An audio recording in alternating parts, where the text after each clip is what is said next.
Fitness കിട്ടിയിട്ടില്ല. അതുകൊണ്ട് ഇപ്പം കൈവരി ഇല്ലാത്തതുകൊണ്ട് ഇതിന് ഫിറ്റ്നസ് കിട്ടാത്തത്. ഇപ്പൊ ഈ സ്കൂളിന് വെളിയിൽ നോക്കി ഈ സ്കൂളിന് ഒരു കുഴപ്പമില്ല. പക്ഷെ ഇതിന്റെ അകത്ത് കയറി നോക്കുമ്പോ ഇതിന്റെ ഷീറ്റും ഓടും എല്ലാം പൊളിഞ്ഞാണ്. മഴ പെയ്യുമ്പോൾ വെള്ളമൊക്കെ അകത്ത് വീഴുമോ? അത് 4ാം ക്ലാസ്സിൽ നിന്ന് വീഴുന്നുണ്ട്. മോന്റെ ക്ലാസ്സിൽ നിന്ന് വെള്ളം താഴോട്ട് വീഴുന്നുണ്ടായിരുന്നു? ഇല്ല, ഞങ്ങളുടെ ക്ലാസ്സിൽ പൊട്ടലേ ഉള്ളൂ,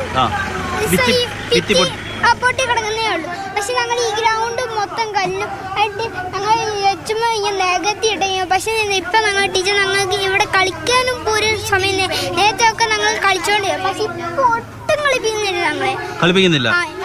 അവന്റെ പരാതിയാണ് പറഞ്ഞത്. അതായത് കളിക്കുന്നില്ല എന്നുള്ളതാണ് അവന്റെ പരാതി. യഥാർത്ഥ പ്രശ്നം എന്ന് പറയുന്നത് സ്കൂളിന്റെ പ്രശ്നമാണ്. ഈ കെട്ടിടത്തിൽ 4 അല്ലെങ്കിൽ ഇത്രയും കുട്ടികളെ പഠിപ്പിക്കാനുള്ള ഒരു സൗകര്യമില്ല എന്ന് മാത്രവുമല്ല, ഈ കെട്ടിടത്തിന് ഒരു ഫിറ്റ്നസ് കിട്ടിയിട്ടുമില്ല. ഇത്രയധികം തുക ചെലവാക്കി നിർമ്മിച്ചൊരു കെട്ടിടമാണിത്.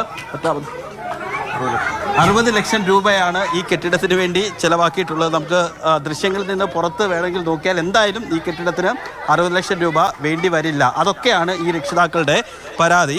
ചേട്ടാ, ഈ കെട്ടിടം പണിതിട്ട് എത്ര രൂപയ്ക്ക് ഈ കെട്ടിടം പണിത്? 60 ലക്ഷം രൂപയ്ക്ക് രണ്ട് മുറികൾ അടങ്ങുന്ന ബിൽഡിംഗ് ആണ് പണിതിരിക്കുന്നത്. എടത്വ പഞ്ചായത്തിന്റെ മേൽനോട്ടത്തിലാണ് പണിതിരിക്കുന്നത്. പഞ്ചായത്തിന്റെ ഏറ്റവും വലിയ അഴിമതി എന്ന് പറയാവുന്ന ഒരു ബിൽഡിംഗ് തന്നെയായി നിൽക്കുന്ന 60 ലക്ഷം രൂപയ്ക്ക്. നിങ്ങൾ തന്നെ ഒന്ന് ശാസ്ത്രീയമായിട്ട് ചിന്തിച്ച് നോക്കിയോ?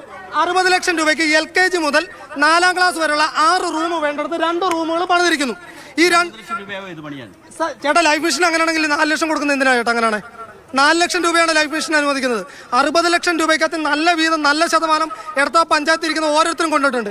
ഇന്ന് രാവിലെ ഇവിടുത്തെ മീറ്റിങ്ങിന് വിളിച്ചിട്ട് ഇവിടുത്തെ വരാൻ സമയമില്ലെന്ന് പറഞ്ഞ പഞ്ചായത്ത് സെക്രട്ടറിയും പഞ്ചായത്ത് പ്രസിഡന്റും ഇപ്പൊ അവർക്ക് ഇല്ലാത്ത സമയം ഉണ്ടായി വന്നിട്ടുണ്ട്. കാരണം ഞങ്ങളുടെ കുഞ്ഞുങ്ങൾ വരുവഴിയില്ല.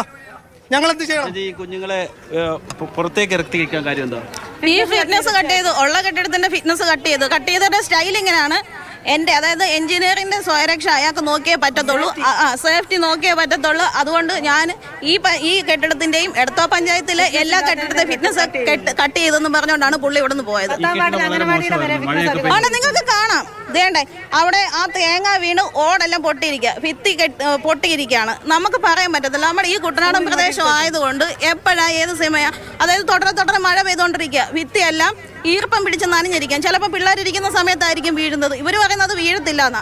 എഞ്ചിനീയറോട് പറഞ്ഞപ്പോൾ പുള്ളി പറഞ്ഞത് അപകടം വന്നു കഴിഞ്ഞ് പരിഹരിക്കാനല്ല, അപകടം വരുന്നതിന് മുമ്പ് ഞങ്ങൾക്ക് അനുശോചനം അറിയിക്കാനോ കുഞ്ഞുങ്ങളെ മരണമെന്ന് പറഞ്ഞോ. ഞങ്ങൾക്ക് കുഞ്ഞുങ്ങളില്ല കൊലക്കി കൊടുക്കാൻ. എൻ്റെ 3 കുഞ്ഞുങ്ങളാണ് ഇവിടെ പഠിക്കുന്നത്. LKG മുതൽ 2ാം ക്ലാസ് വരെ എൻ്റെ 3 കുഞ്ഞുങ്ങൾ ഇവിടെ പഠിക്കുന്നുണ്ട്.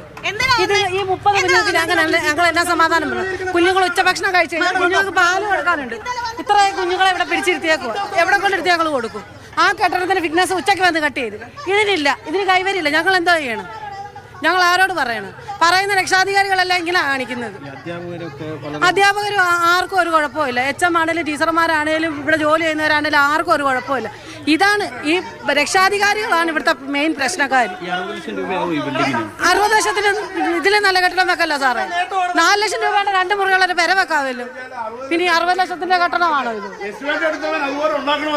അതായത് ഇതാണ് നാട്ടുകാരുടെ പ്രധാനപ്പെട്ട പരാതി എന്ന് പറയുന്നത്. അതായത് 60 ലക്ഷം രൂപയാണ് ഈ കെട്ടിടത്തിന് ചെലവാക്കിയിരിക്കുന്നത്. എന്തായാലും നമുക്ക് നോക്കുമ്പോൾ മനസ്സിലാവും 60 ലക്ഷം രൂപ ഈ കെട്ടിടത്തിനൊന്നും ആവശ്യമില്ല. അതുകൊണ്ടാണ് ഇത് വലിയൊരു അഴിമതിയുണ്ട്. അതുകൊണ്ടാണ് ഈ 60 ലക്ഷം രൂപ അനുവദിച്ചിട്ട് ആ പൈസ ചെലവാക്കി കെട്ടിടം പണിയാത്തതാണ് ഇപ്പോഴത്തെ പ്രതിസന്ധിക്ക് കാരണം എന്നുള്ളതാണ് ഇവരുടെ ആരോപണം. എന്തായാലും 30 കുട്ടികളെ ഉണ്ടെങ്കിൽ പോലും വലിയ നല്ല മികച്ച രീതിയിൽ അനാസ്ഥയുടെ ഇരകളായി അല്ലെങ്കിൽ കുഞ്ഞുങ്ങൾ മാറുന്നു എന്നുള്ളതാണ്. പഴയ കെട്ടിടത്തിന്റെ ഫിറ്റ്നസ് അത് റദ്ദാക്കുമ്പോൾ അവർക്ക് വീണ്ടും ഒരു ബദൽ മാർഗം ഉണ്ടാക്കേണ്ടതാണ്. പക്ഷെ അത് ഉണ്ടായില്ല. രക്ഷിതാക്കളൊക്കെ തന്നെ വലിയ വിഷമ ഘട്ടത്തിലാണ് നിൽക്കുന്നത്. കുഞ്ഞുങ്ങളൊക്കെ തന്നെ പെരുവഴി നിൽക്കുന്നു.